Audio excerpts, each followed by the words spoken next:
Assalamualaikum warahmatullahi wabarakatuh. Selamat bertemu kembali, berjumpa kembali dengan guru pelajaran seni budaya Bapak Alpusat PSAG. Anak-anakku kelas 9 Madrasah Sanawiyah, tetap semangat ya, selalu menjaga kesehatan. Jangan lupa biasakan cuci tangan, kemudian hindari kerumunan dan tetap menjaga jarak. Jangan lupa keluar menggunakan masker. Dan saya harapkan kalian tentu tetap senantiasa semangat mengikuti pelajaran jarak jauh lewat media YouTube. Nah, pelajaran kita kali hari ini kita lihat di halaman 36 bab ketiga. Anak-anakku di kelas 9. Materi kita adalah tentang tari kreasi berdasarkan unsur pendukung tari sesuai dengan iringan. Sering saya sampaikan, tarian itu adalah gerak tari yang ekspresif, kemudian memiliki nilai-nilai estetis dalam gerakan yang diiringi dengan musik pengiring.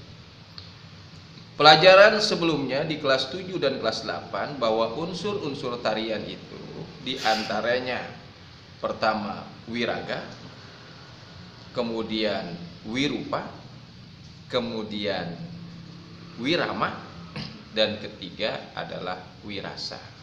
Nah, wirupa itulah ya salah satunya gerak dalam tarian. Tari kreasi adalah jenis tarian yang diinovasi dengan menyesuaikan gerak tubuh sesuai dengan irama yang dilakukan di tempat dan waktu tertentu.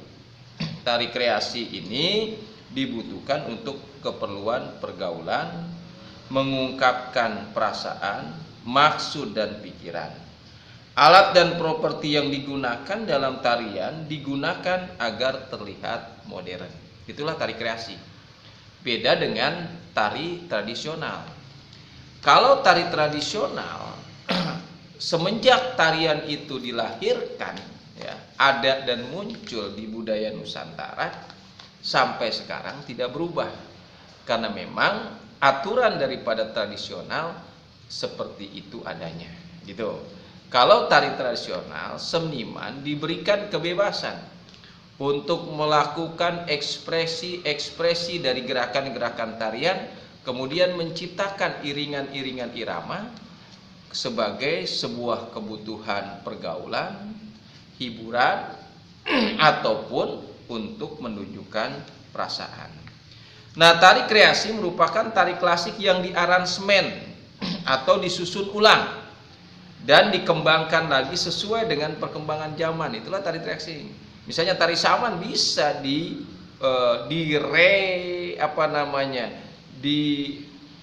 diciptakan kembali, menuntut sesuai dengan perkembangan zaman tanpa meninggalkan unsur pokok dari tarian. Tari kreasi mempunyai beberapa kriteria, misalnya lebih mengutamakan repertoire, pola gerak hasil eksplorasi. Kedua, makna besar dari tari sebagai ungkapan ekspresi pribadi. Jadi gerakannya gerakan yang memiliki makna. Menunjukkan kebebasan kreatif secara koreografi. Tidak menunjukkan identitas kultural. Itulah ciri-ciri dari tari kreasi. Unsur pendukung tari kreasi pertama gerak, wiraga. Gerak ini merupakan unsur utama dari tarian. Gerak di dalam tari bukanlah gerak yang realistis, saya katakan tadi, tapi gerak ekspresif yang memiliki nilai estetis. Kalau gerak yang realistis yaitu gerakan kita sehari-hari. Kemudian musik atau irama. Iringan musik tentunya adalah suatu pola ritmis gerakan yang memberikan makna struktur, dinamika dan kekuatan gerak tari. Itulah fungsinya dari musik. Musik rasanya belum gerak tari tanpa musik pasti rasanya belum lengkap, karena memang sebuah tarian gerakannya akan indah kalau diiringi dengan musik. Ya, gerak tari tanpa musik seperti sayur tanpa garam lah, seperti itu. Jadi harus ada musik sebagai unsur pengiring dari sebuah tarian. Kemudian yang ketiga, tata rias atau tata busana, wirupa ini maksudnya. Tata riasnya wirupa membentuk riasan-riasan sesuai dari tema tari yang akan ditarikan. Tata busana ini merupakan bagian properti. Dan yang keempat, properti dari gaya kreasi. Gaya kreasi biasanya sesuai dengan keinginan dari koreografer itu sendiri. Yang kelima, setting. Setting adalah suatu penataan benda-benda di atas panggung. Ya, properti itu sendiri. Dekorasi. Setting berfungsi untuk membantu memperjelas peristiwa atau kejadian yang sedang digambarkan dalam tarian. Yang ke-6, lighting. Lighting itu adalah penataan cahaya di arena pentas. Sumber cahaya ini bisa menjadi sesuatu yang penting.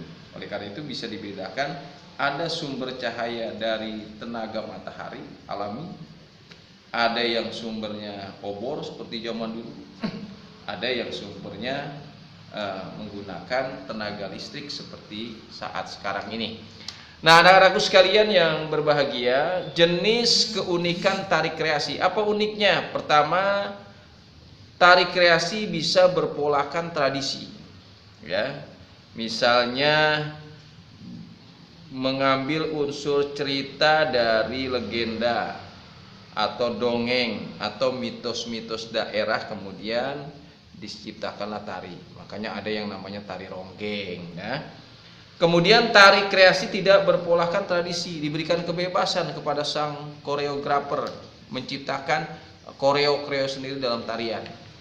Kemudian keunikan tari kreasi apa? Misalnya tari merak, tari ongkek manis, tari Garuda Nusantara. Nah, itu termasuk kategori tari kreasi yang silakan kamu lihat di link YouTube. Kemudian memperagakan gerak tari kreasi, silakan diperagakan oleh kalian gerak-gerak tari kreasi ini. Syukur-syukur kalian bisa menciptakan gerakan tarian. Kalau kita belajar tidak bentuk PJJ jarak jauh, biasanya kalian akan saya buat kelompok, masing-masing kelompok 5 orang. Kemudian akan membuat pola gerakan tari, kemudian saya berikan kebebasan kalian untuk mencari musik pengiring, kemudian diperagakan. Tapi itu tidak mungkin kita lakukan dalam situasi belajar seperti ini. Oleh karena itu, saya harapkan dari jenis-jenis tari ini supaya kita menambah wawasan, saya minta kepada kalian cobalah dibuka di link-link YouTube untuk bisa kalian lebih menambah wawasan tentang tari-tari kreasi yang ada di Nusantara. Silahkan dicari saja oleh kalian. Nah, kemudian di halaman 41 ini ada tugas 5 soal dikerjakan, soalnya ditulis di kertas lembar, kemudian dijawab, nanti diserahkan seperti biasa ke sekolah seperti waktu yang sudah ditentukan. Oleh karena itu, saya harapkan tetap semangat kita belajar walaupun situasi belum memungkinkan, dan tentunya semangat menjadi sesuatu penting untuk meraih cita-cita. Man jada wajada, siapa sungguh-sungguh pasti dapat. Assalamualaikum warahmatullahi wabarakatuh.